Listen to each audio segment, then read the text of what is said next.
In honor of the final episode of Attack on Titan releasing, I felt like taking a dive into the what-if story that has been present in my mind, and the minds of everyone since the finale of the third season of Attack on Titan. As you know, during the battle to retake Shiganshina, Bertholdt Hoover was captured and fed to Armin Arlert to heal him from his grievous wounds. But at the same time, Erwin Smith, the commander of the scouts, had received his own grievous injury, and considering that they only had one syringe of Titan serum and only had one shifter, as both Zeke and Reiner were saved by Pieck before the scouts could do anything, the characters and viewers alike knew that there could only be one survivor. The choice was left in the hands of Levi, who, at the time, was the senior officer that was still in commission. He had to choose between logic and sentimentality, to choose to save one heroic boy who put everything on the line to bring them victory, or to choose the man who had lost his arm, his comrades, and his humanity. All things he was willing to give up to push the limits of the walls, to discover what was out there, and to make a future where all within the walls could leave without fear of Titans. In the end, as Levi had decided to save Erwin, Erwin quickly pulled his arm away in the middle of a hallucination. This left Levi believing that it was time to let the man he had respected for so long have his rest. To that end, he chose Armin over Erwin and literally passed the torch from one blonde tactician to another. But what if Levi hadn't gone with his heart and instead brought back the devil himself? What would have changed? Well, walk with me into the paths, and let's look at a timeline in which Erwin was the one who survived. Welcome to the Amagi. Before we begin, we publish a new video every day, so be sure to subscribe to our channel and ring the bell to get notified about our latest videos. We've also noticed that a lot of folks watching our videos aren't necessarily subscribed to the Amagi. We know that YouTube does a great job of getting you what you want to watch, but if you want to make sure that you don't miss any videos, and if you just want to support the channel, make sure you hit that button. Thanks so much. The Amagi's reach stretches beyond just this channel, so if you're a fan of us, please consider subscribing to our other channels and following us on all of our social media. Help us reach our goal of passing 100,000 followers on all of our accounts by the end of the year. "Do you see them, Levi?" Erwin asked as he sat upon a barrel. "They're watching us." Levi stood there, and it was as if all of the specters of all those who had died were there. Those who had died for nothing, those who had died for a cause, those who had sacrificed everything under the command of Erwin Smith. Levi could see them. He saw them every day. He saw Eld, Oluo, Gunther, and he saw Petra. Levi never showed weakness. He never could. Growing up the way he had in the underground, stealing to survive, starving to the point that it stunted his growth, watching his own mother die in front of him and then being abandoned by his uncle. He could never show weakness or cry. At least, not until that day. Levi was a hard man, and he never wore his heart on his sleeve. But he and Petra were incredibly close. He remembered seeing his team after Annie Leonhardt had stomped through them. That was the first time in years that any tears had left his ducts, and today he was seeing them. He was seeing them all. Erwin looked at Levi. "You see them too, don't you?" Levi nodded. "Incoming!" a voice cried as stony artillery rained down upon them. In the distance, the Beast Titan was standing, surrounded by a wall of pure Titans ever at his command, his long, lanky arms reaching down for more stone to throw. Rearing back, his long arms slung the stones through the airs, the centrifugal force that only increased with the length of his limbs, adding to the distance and impact of the stone. Levi hated these arms. He wanted to sever them so badly, but he hated to admit that he couldn't get close. He wasn't fast enough on his feet to get past the artillery, and there wasn't anything for his ODM gear to get a hold of except the other Titans, which couldn't be used because as soon as the beast saw, he'd be dead. The next volley of stones struck, screams being heard as one unlucky scout was shredded. "What am I supposed to do, Levi?" Erwin asked. "Am I really going to give up on my dream and march those innocent men and women into the gates of hell? I don't know if I can do this." He looked up. "Levi, order me to do it. Give me the order." Levi took a deep breath. He had seen Erwin make hard decisions before, but never had he ever seen the man's heart so heavy. "This is my order," Levi said. "I order you to give up on your dreams and march valiantly into the gates of hell." And that's exactly what they would do. The look on their faces, Levi could never forget it. The expressions they made when they were told the plan. It was suicide, and they knew it. Many of them even puked on the spot. But Erwin's command remained. Getting atop their horses, he pointed forward and commanded them to range. "Rage, my soldiers!" he shouted as they rushed headlong into damnation. their horses galloping at full speed, their voices crying out, their arms pushed forward, firing through the air their smoke signals. Zeke was shocked at this. What kind of plan is this, he wondered. Who could issue such an order? Looking to his left and right, he realized that maybe he and Erwin were more alike than at first glance. It seemed that there were two beasts of war on the battlefield today. He would not take away Erwin's honor. He would offer him exactly what he deserved, a glorious death. As the smoke signals landed on the field, the entire area was filled with green gas, obviously meant to distort his vision, but this would not work. The smoke wasn't thick enough. Zeke pulled his arm back once more and flung boulders at them. Like rats running toward a shotgun, many were blown off their horses, yet they charged further. The area was filled with a new gas, a red one, the mist of blood. Zeke was almost disgusted by this, and yet he was proud all the same. True devils of the island. Devils not too unlike the ones born and raised in Marley, regardless of ethnicity. The question rang through his mind. Are people turned into devils by their circumstances, or are they truly just born that way? Regardless of the answer, it didn't change the fact that devils existed. Perhaps if Erwin and his group had never been born, they wouldn't be here to suffer such a terrible death. The threat of death and the dread of death were both worse than actually dying. This was what Zeke had come to learn quickly in his time as the war chief, his time fighting. He had thrown away his humanity just to preserve what he held dear, and now he would do it again. The stones came through. As Erwin raced forward, he knew his time was nearing its end. Even if he got close enough, he could not properly wield his ODM gear with one arm. This was truly the end. And then suddenly, it all stopped. A shard of stone took out the entire left side of his stomach. He didn't feel it. He didn't feel anything. As his horse came out from under him and he flew through the air, he thought he heard a voice cry out, "Commander!" He witnessed flashes of his father and his father's teachings, the nights they spent by candlelight talking about world history and theorizing what the world was like beyond the walls. He hit the ground and heard a sickening crunch as bones snapped. He didn't feel those either. He felt grace. Peace. In a way, Erwin felt as if there were no more beautiful scene than this, nor a scene more fitting for a scout. To die beyond the walls, surrounded by nature, your body slowly deteriorating to become one with the ground, the nature that you fought so hard to witness with your own two eyes. This was a smile on him. This was God's smile on him. A blessing so that he was surrounded by such beauty, and despite the smoke and death, the blood, mist, and dismembered bodies, he felt as if he were in the most peaceful place in the world. He looked up into the sky and into the clouds and felt liberation. He was now well and truly free. His eyes closed. "Father, why would the government erase our memories?" Erwin asked. His father smiled down at him. "I don't know. They more than likely don't want us to remember what's beyond the walls." "I will go there one day," Erwin said. "I will venture beyond the walls. I will find what we've forgotten. I'll discover the truth." His father turned to him. "You can't do that." Erwin's head cocked to the side in confusion. "What?" His father continued. "You can't do this, Commander. You think I'll let you die a peaceful death? After what you've just done?" Erwin's eyes turned to a moment of lucidity to see Flock carrying him. He blacked out again. In the darkness, he heard voices and the sound of a blade leaving its sheath. "No! You have to save Armin!" Darkness. He was in darkness again.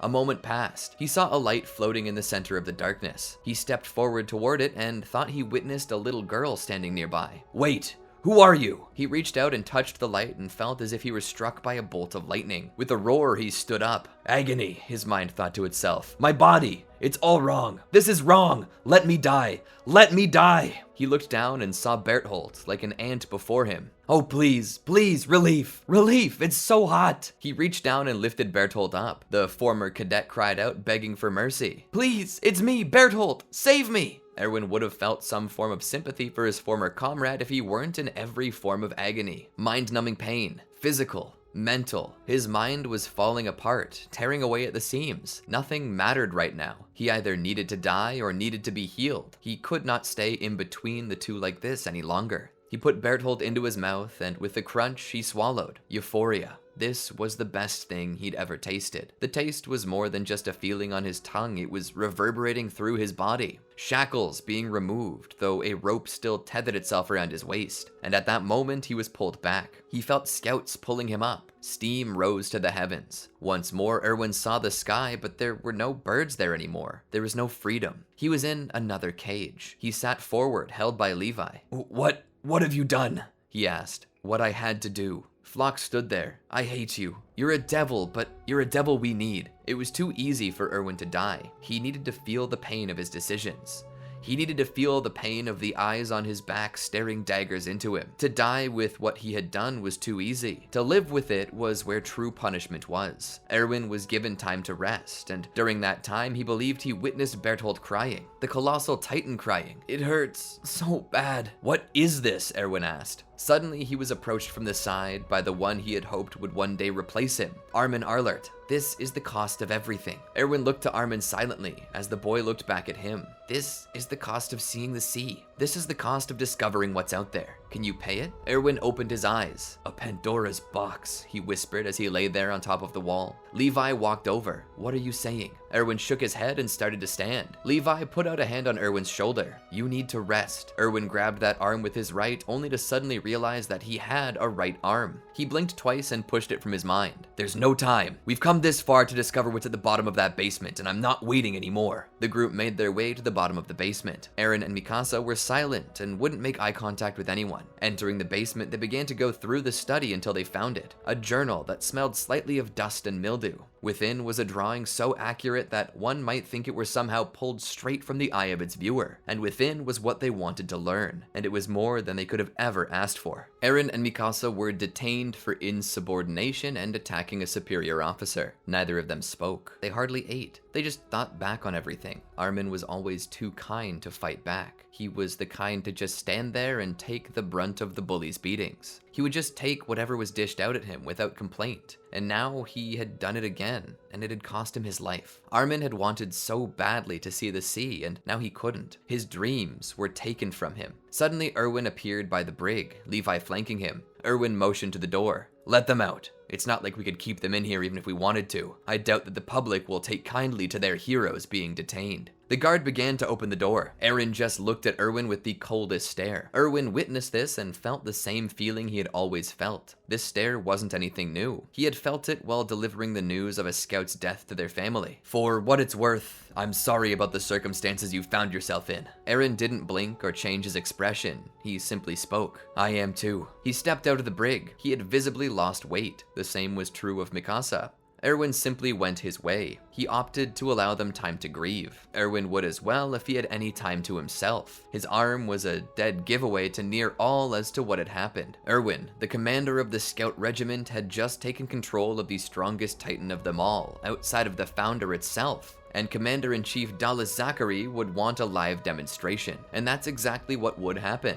Erwin, Hanji nearby, would begin exhibiting his power for those who were in charge since the fall of the false monarchy. All he had to do was wound himself with a purpose to accomplish, and he would automatically transform to accomplish that purpose. Taking himself a fair distance from the onlookers, he would cut his own hand open, and with a burst of light and an explosion so powerful that it rocked the ground for miles, the colossal titan rose to its full height. He was a full 60 meters tall, standing head and shoulders over the walls. Erwin was surprisingly in complete control of his movements. He had such mental control and willful prowess that his titan was at his command from the moment he transformed. With this new ability, a new hope shines upon the people of the walls. But Erwin now knows the truth. Just as Armin had warned him in his dream, in going into the basement, he had opened a Pandora's box, and such a thing would not be easy to close again. It was reported to the powers that be that they were nothing more than a small island compared to the rest of the world, and that humanity existed beyond the walls, and it was such humanity that were creating titans outside of the walls, and such humanity that had sent the warriors to destroy them. Erwin then began to realize the truth, based on the memories of Bertholdt. This was a surgical strike. The entirety of the past few years, from the fall of Shiganshina and onward, were nothing more than an invasion for the founding titan, and the reason for that was that Marley needed the power to control all titans at will to maintain military dominance. But secondarily, it was because they feared the Titans and the power that Paradise held over the world. To them, Paradise was a ticking time bomb waiting to go off. They needed to do something about the devils before the world was destroyed. Surely, since the warrior unit failed, they would try something again. Currently, a full strike was probably out of the question,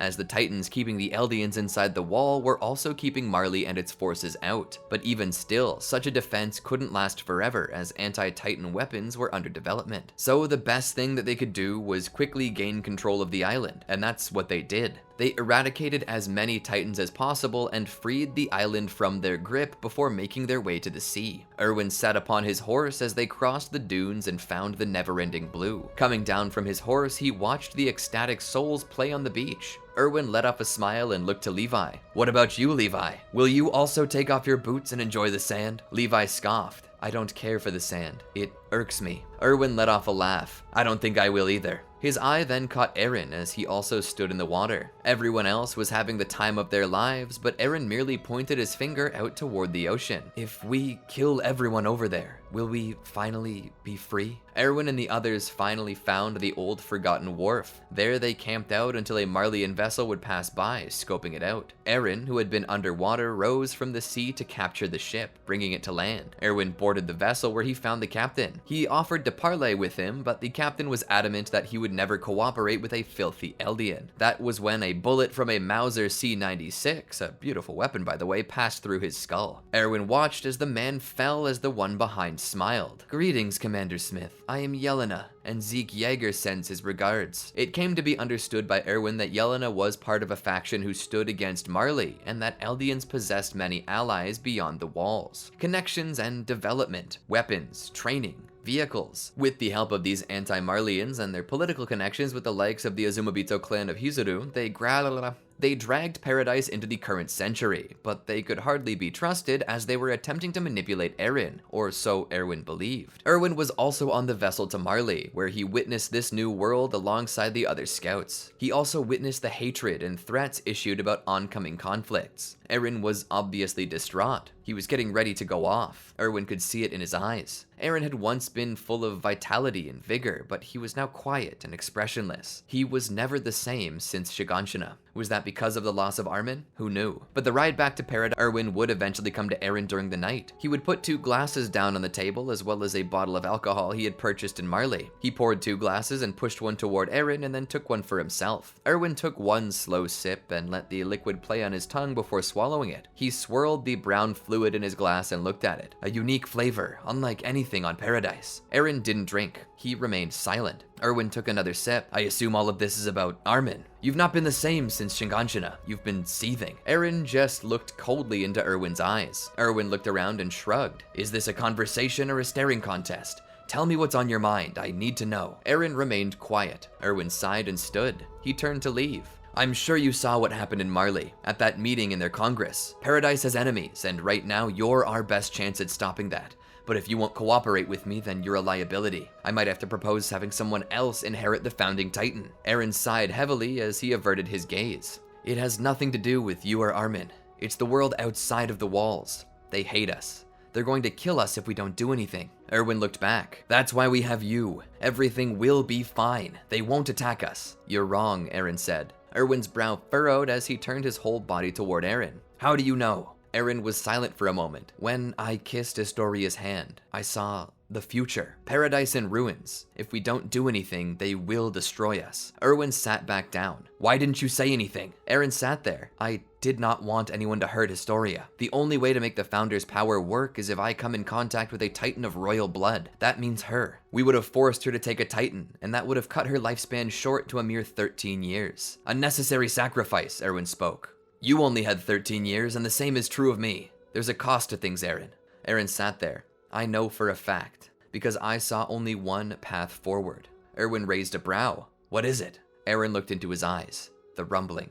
Eren would confide in Erwin everything he couldn't tell his friends or anyone else. Eren trusted Erwin, and Erwin listened closely to what he had to say. Eren would be the one to tell Erwin that he was planning to meet with Zeke about possible next steps. Erwin realized the need for this and allowed Eren to go. During the time Eren was in Marley, he sent back letters and private correspondence with Erwin, informing him of everything he saw, playing the spy. But Erwin had not let Eren go alone, and he had commanded that Levi be by his side to ensure that Eren didn't go off the rails or lose his powers. But at the same time, he told Levi to stay out of the line of sight of Zeke Yeager, lest Zeke be scared off by him. It eventually reached Erwin that Zeke planned to defect to Paradise. He knew better than to trust him, but he also knew that Zeke being in Paradise would only offer them boons and would take away from the power of the Marleyans. Eren continued to spy, as did Levi, and it came to Erwin's attention that a large gathering of political leaders had been planned in Liberio. and this likely would be the declaration of war against Paradise. And so, Aaron, Levi, and Erwin began setting up plans for this. They set out for Marley with everything they would need. The day came, and the warrior unit was silently pacified as Willie gave his speech. "But I don't want to die, because I was born into this world," Willie cried from the stage, his glossing of history ending with the current day and its threat.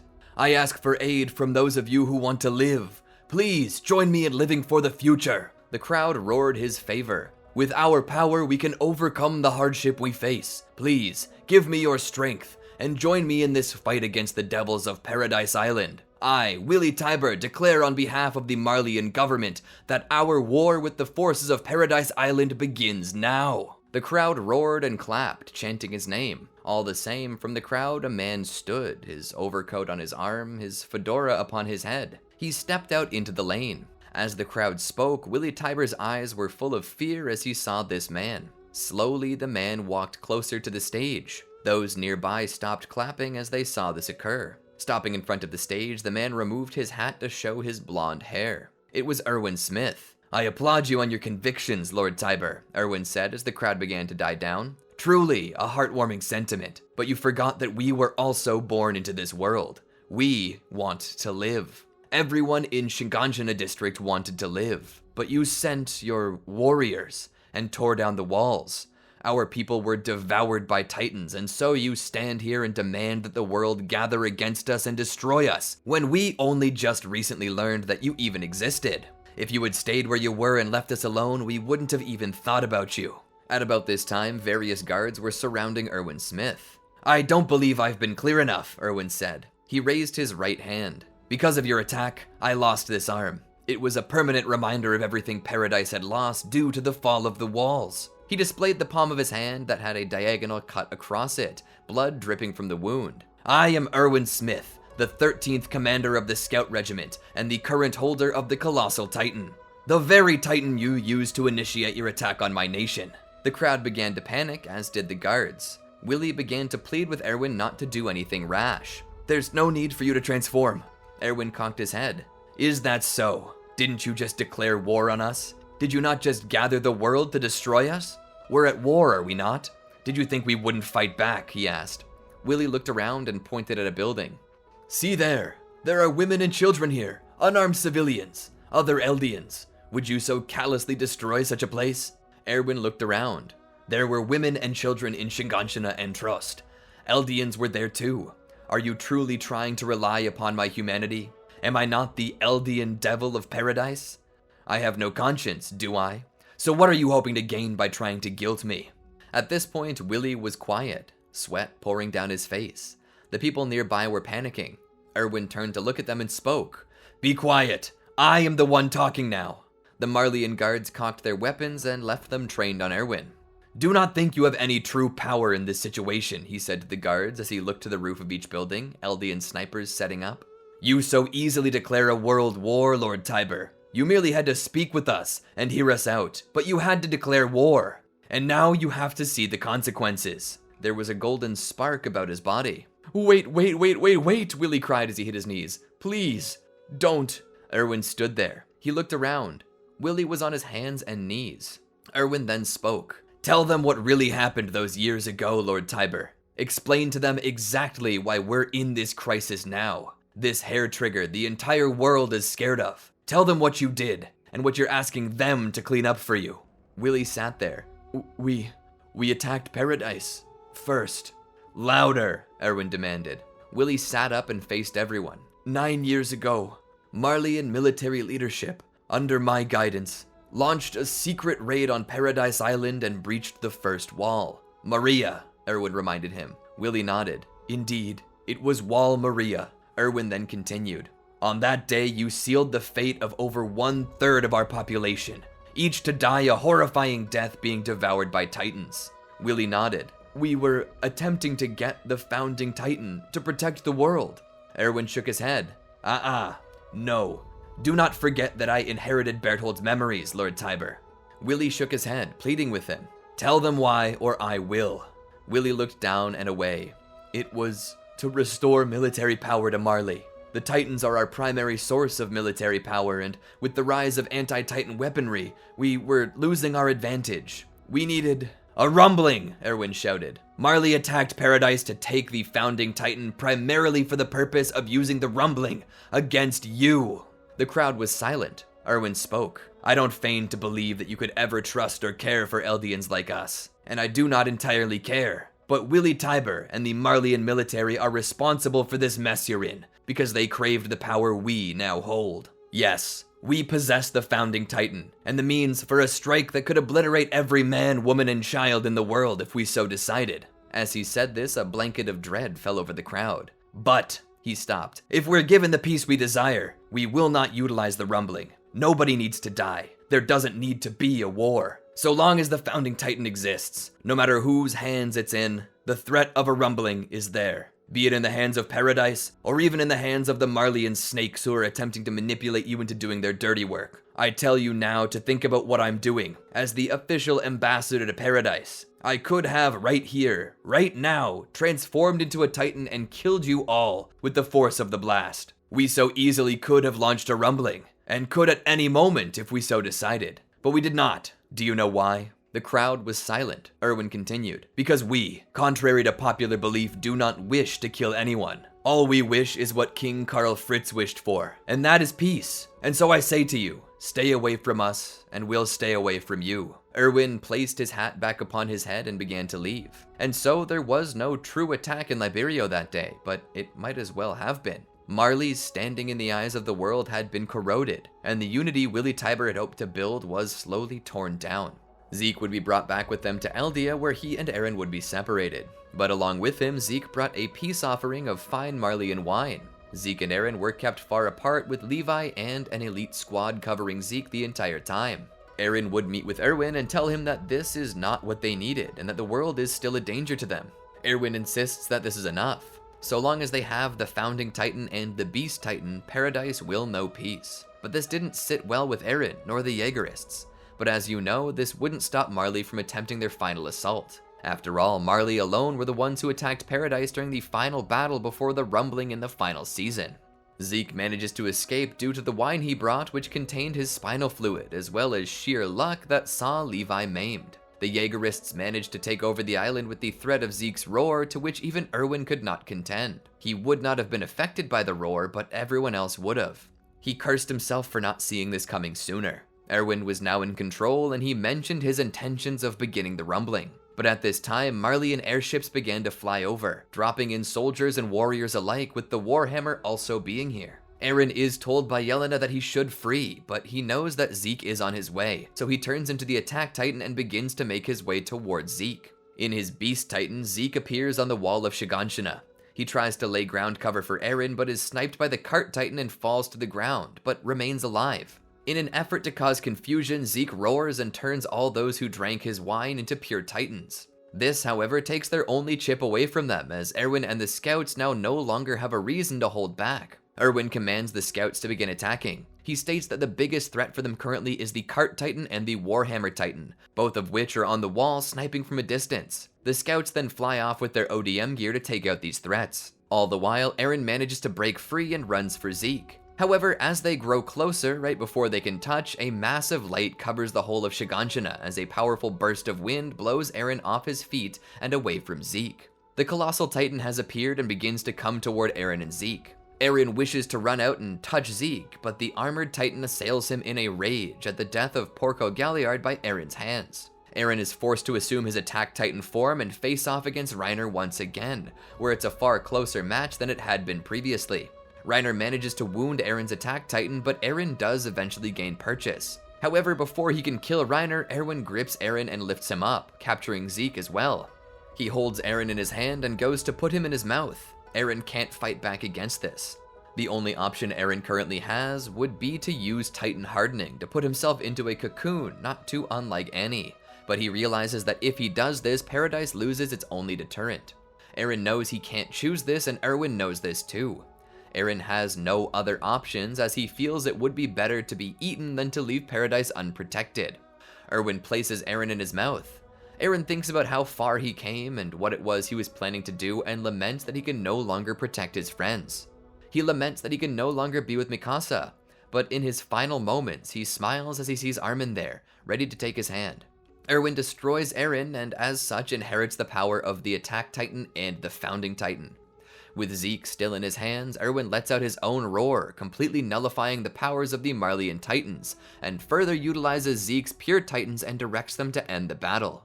With this, they've captured the remainder of the Titans Marley had, save the Jaw Titan, whose shifter was killed. Erwin then utilizes the Founding Titan and its powers to lead a counter-offensive on Marley that would see its ability to fight back completely devastated. This issues a grim warning to the rest of the world that Paradise does indeed possess the Founding Titan and can use it at will, and with their power can destroy the entirety of the strongest country in the world in a single day, leaving Marley to waste. Erwin then returns to Paradise with his Titans and returns the Wall Titans back to their original positions as a wall around Paradise, but this time as a single wall that spans the entirety of all 3 sections. Erwin would then have Zeke fed to one of the scouts, likely Connie Springer, as it would be poetic justice to have the last surviving member of Ragako Village devour the one who destroyed it. With the rest of the Titans in Eldia's control, they no longer need Zeke so long as they have Historia. Of course, Erwin waits until after Historia is born before he turns her into a Titan. More than likely, he would give her the Armored Titan, as Reiner would be almost begging for it. And so, Erwin and his founders stand resolute against the world. He knows that world peace is not something that will ever come, not for Eldians. After all, Pixis once said the same to him. He says that so long as there are 1 or more people on Earth, war would continue. Peace was simply not in the human vocabulary. Historia would issue a declaration that any Eldians who wish to escape persecution by the world would be free to move to Paradise Island where they would be safe and treated equally. They then began forming pacts with other nations, such as Hizuru, who were willing to ally with them in exchange for Iceburst stone deposits, which were actually capable of being formed by the power of the Founding Titan, which essentially gave Paradise an infinite supply of this rare mineral. Fear remained, but Paradise managed to prosper. As time passed, the end of Erwin's term as a Titan came, and he would have to pass his Titan on. As he sat there chained up, he could only smile, knowing that his father was right, and was grateful to find that he had proven as such.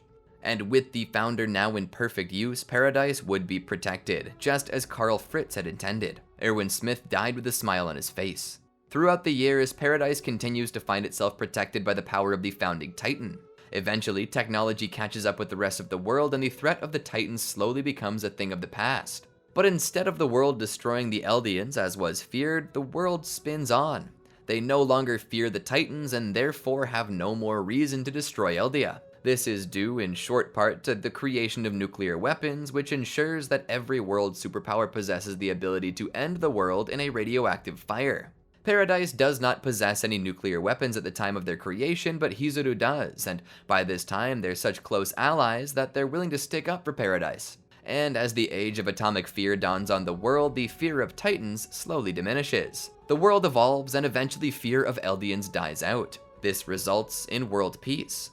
A peace that is maintained by threat of violence, not too unlike the deterrent of the Founder. But all in all, it is peace. And I think that's a good place to end this What If. I hope you enjoyed it. I truly did. I'll be honest, I've been wanting to make this video for a while, and since the final episode of Attack on Titan is here, I thought that now would be the perfect time to make it. Anyway, leave a comment below and tell me what you think. What do you think would have happened had Erwin inherited the Colossal Titan instead of Armin? What do you think would happen? As always, click that thumbs up if you liked the video and give us a subscribe and ring that bell to be notified for more content like this as it drops. Until then, peace out. Did you enjoy our video? Well, then be sure to check out these other great videos from the Amagi, and make sure to subscribe and ring the bell to get notified about our latest videos.